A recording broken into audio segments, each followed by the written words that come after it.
എല്ലാവരും ഓണം സെലിബ്രേഷൻ എന്നുള്ള ആ ഒരു മൂഡിലൂടെ പോയിക്കൊണ്ടിരിക്കുകയാണ് അല്ലേ. എല്ലാവരും നല്ല സെറ്റായിട്ട് ഇൻസ്റ്റിറ്റ്യൂഷൻസിൽ, അതായത് സ്കൂളുകളായാലും കോളേജുകളിലായാലും ഓണം ആഘോഷങ്ങളിൽ മുഴുകിയിട്ടിരിക്കുകയാണ്. സോ നമുക്ക് എന്ത് ചെയ്യാം, ഈ കഴിഞ്ഞു പോയ ഓണാഘോഷങ്ങൾ പല സ്ഥലങ്ങളിലും എന്ത് ചെയ്തിട്ടുണ്ട്, അതിര് കടന്നു പോയിട്ടുണ്ട് അല്ലേ. എല്ലാവരും ഓണം എക്സാം ഒക്കെ കഴിഞ്ഞിട്ട് ഓണത്തിന്റെ സെലിബ്രേഷനിലേക്ക് കടന്നിട്ടുണ്ട് അല്ലേ. പല സ്കൂളുകളിലും ഓണം സെലിബ്രേഷൻ കഴിഞ്ഞിട്ടുണ്ട്, പല സ്കൂളുകളിലും ഇന്നോ നാളെയോ ഒക്കെ ആയിട്ട് നടക്കുന്നുണ്ടായിരിക്കും. സോ നമ്മൾ എന്താണ്, ഓണം എങ്ങനെയൊക്കെ വൈബാക്കാന്നുള്ള രീതിയിലുള്ള പ്ലാനിങ്ങിലാണ്. അതായത് എങ്ങനെ ഡ്രസ് കോഡ് എങ്ങനെ വേണം, സെലിബ്രേഷനിൽ എന്തെല്ലാം പരിപാടികൾ വേണം, ഇനി എങ്ങനെയൊക്കെ നമ്മുടെ ആഘോഷം അടിപൊളിയാക്കാം എന്നുള്ള പ്ലാൻസ് നടക്കുകയാണ്. എന്നാൽ നമുക്കൊന്ന് ആലോചിച്ച് നോക്കാം, ഈ ആഘോഷങ്ങൾ പലപ്പോഴും അതിര് കടക്കുന്നുണ്ടോ? പലപ്പോഴായിട്ട് നമ്മൾ കണ്ടുവരുന്നതാണ് ഇൻസ്റ്റിറ്റ്യൂഷൻസിലെ ഓണം സെലിബ്രേഷൻ അല്ലെങ്കിൽ ഇത്തരത്തിലുള്ള സെലിബ്രേഷൻ വലിയ അപകടങ്ങളിലേക്ക് എത്തുന്നത് അല്ലേ. അതെന്താണ്, നമ്മൾ ആഘോഷിച്ച് ഇനി എന്താണ് ഈ ആഘോഷം അടിപൊളിയാക്കാൻ ഇനി എന്താണ് ചെയ്യേണ്ടത്?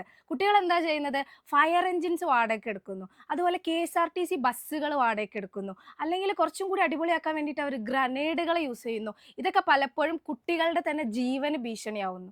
അതുപോലെ പിന്നെ വരുന്നൊരു പ്രശ്നമാണ്, നമ്മൾ സ്കൂൾ അല്ലെങ്കിൽ നമ്മുടെ ഇൻസ്റ്റിറ്റ്യൂഷൻ്റെ ഒരു കോമ്പൗണ്ടിൻ്റെ ഉള്ളിൽ നമ്മുടെ ആഘോഷങ്ങൾ ഒതുക്കാതെ നമ്മൾ പബ്ലിക് റോഡിലേക്ക് ഇറക്കുന്നു അല്ലേ. അതായത് ഇത്രയും ഒരു സ്കൂളിൽ പഠിക്കും 3000-4000 സ്റ്റുഡൻസ് റോഡിൽ നിന്ന് ആഘോഷങ്ങൾ അടിപൊളിയാക്കുന്ന സമയത്ത് ആംബുലൻസ് അടക്കമുള്ള വാഹനങ്ങൾ ഗതാഗതം തടസ്സപ്പെട്ട് അവിടെ നിന്നു പോകുന്ന അവസ്ഥ ഉണ്ടായിട്ടുണ്ട്. ഇതൊക്കെ ഒരുപാട് ബുദ്ധിമുട്ടുകൾ നമുക്ക് ഉണ്ടാക്കിയിട്ടുണ്ട്. റീസെന്റ് ആയിട്ട് ഇപ്പം ഇന്നലെയും മെനഞ്ഞാന്നുമായിട്ട് കഴിഞ്ഞിട്ടുള്ള ഓണം സെലിബ്രേഷൻസിൽ നിന്നും നമുക്ക് എന്ത് ചെയ്തിട്ടുണ്ട്, ഇത്തരത്തിലുള്ള ആഘോഷങ്ങൾ അതിരുവിടുമ്പോൾ ഉണ്ടാവുന്ന പ്രശ്നങ്ങൾ റിപ്പോർട്ട് ചെയ്തിട്ടുമുണ്ട്. സോ ഇനി നമ്മൾ എന്ത് ചെയ്യുക, ആഘോഷങ്ങൾ നമ്മുടെ ഓണം സെലിബ്രേഷൻ എന്ന് പറഞ്ഞിട്ടുണ്ടെങ്കിൽ ഇവിടെ കൊണ്ട് തീരുന്നില്ല. സോ ആഘോഷങ്ങൾ എന്ന് പറയുന്നത് നമുക്ക് ആഘോഷിക്കാനുള്ളത് തന്നെയാണ്. നമ്മൾ അത് ഏറ്റവും നല്ല അതിൻ്റെ ഹയസ്റ്റ് ലെവലിൽ നമ്മൾ ആഘോഷിക്കുകയും വേണം. പക്ഷെ ആ ആഘോഷങ്ങൾ നമ്മുടെ ഇൻസ്റ്റിറ്റ്യൂഷൻ്റെ ആ ഒരു കോമ്പൗണ്ടിൻ്റെ അകത്ത് ഒതുക്കി കഴിഞ്ഞാൽ അത് വളരെ നല്ലതായിരിക്കും. അതുപോലെ തന്നെ ഒരു സ്റ്റുഡൻസിൻ്റെയും ജീവന് ഭീഷണിയില്ലാതെ. പല സ്റ്റുഡൻസും എന്ത് ചെയ്യുന്നുണ്ട്, നമ്മുടെ മിസ്റ്റേക്കിൽ നിന്ന് തന്നെ ചിലപ്പോൾ നമ്മുടെ കൂടെ നടക്കുന്ന ഒരു ഫ്രണ്ടിനായിരിക്കും ജീവൻ നഷ്ടപ്പെട്ടു പോകുന്നത്. അതിൻ്റെ പേരിൽ മറ്റുള്ള സ്റ്റുഡൻസ് എന്ത് ചെയ്യാണ്, കേസും കാര്യങ്ങളുമായിട്ട് ഈ ഒരു ചെറിയ പ്രായത്തിൽ നടക്കേണ്ടി വരികയാണ്. അതായത് നമ്മുടെ ഭാവി അവിടെ ഇല്ലാതായി പോവുകയാണ്. നിങ്ങൾ ആലോചിക്കേണ്ട ഒരു കാര്യം എന്താണ്, ഓണം സെലിബ്രേഷൻ എന്ന് പറയുന്നത് ഒരു ചെറിയ സെലിബ്രേഷൻ ആണ്. നമ്മുടെ ഈ വർഷത്തെ സ്റ്റാർട്ട് ചെയ്തിട്ടുള്ള ഒരു സെലിബ്രേഷൻ മാത്രമാണ്. ഇതോടുകൂടി നമ്മുടെ ആഘോഷങ്ങളൊന്നും തീരുന്നില്ല.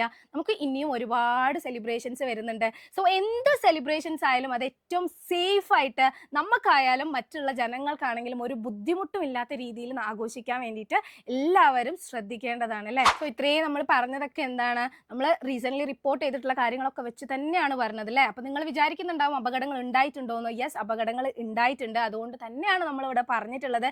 സോ ഇനിയും നമ്മൾ എന്ത് ചെയ്യുക, ആഘോഷങ്ങൾ ഉണ്ടാകുന്ന സമയത്ത് അതിൻ്റെ ഏറ്റവും ഹയസ്റ്റ് ലെവലിൽ തന്നെ നിങ്ങൾ ആഘോഷിക്കുക, അടിപൊളിയാക്കുക. നിങ്ങൾക്ക് ആഘോഷിക്കാനുള്ള സമയം തന്നെയാണ് അതൊക്കെ. അപ്പം നിങ്ങൾ ഒരു കാര്യം ഉറപ്പിക്കുക, നമ്മൾ സേഫാണ്, അല്ലെങ്കിൽ നമ്മുടെ കൂടെയുള്ള ഫ്രണ്ട്സ് സേഫാണ്, മറ്റുള്ള ആളുകൾ സേഫാണ് എന്നുള്ള കാര്യം ഉറപ്പിച്ചുകൊണ്ട് തന്നെ ആഘോഷങ്ങൾ മുന്നോട്ട് പോവുക. എല്ലാവർക്കും എന്താണ്, എല്ലാവർക്കും നല്ല ഒരു ഓണാശംസകൾ നേരുന്നു. പരിധി വിട്ടാലേ വൈറലാവൂ എന്നുള്ള ചിന്ത നമ്മുടെ മനസ്സിൽ നിന്ന് മാറ്റി വെക്കുക. വൈറലാവാൻ വേണ്ടിയിട്ട് ഇങ്ങനെ കാട്ടിക്കൂട്ടലുകൾ മാത്രമല്ല വൈറലാവാൻ വേണ്ടിയിട്ട് കാരണമാകുന്നത്. നല്ല രീതിയിൽ നമുക്ക് ആഘോഷിച്ചുകൊണ്ടും വൈറലാവാൻ സാധിക്കുന്നതാണ്. സോ ഇത്തരത്തിലുള്ള അപകടങ്ങൾ നിറഞ്ഞിട്ടുള്ള ആഘോഷങ്ങൾ നമ്മൾ മാറ്റി വെച്ചിട്ട് നല്ല രീതിക്ക് ആഘോഷങ്ങൾ കൊണ്ടാടുക.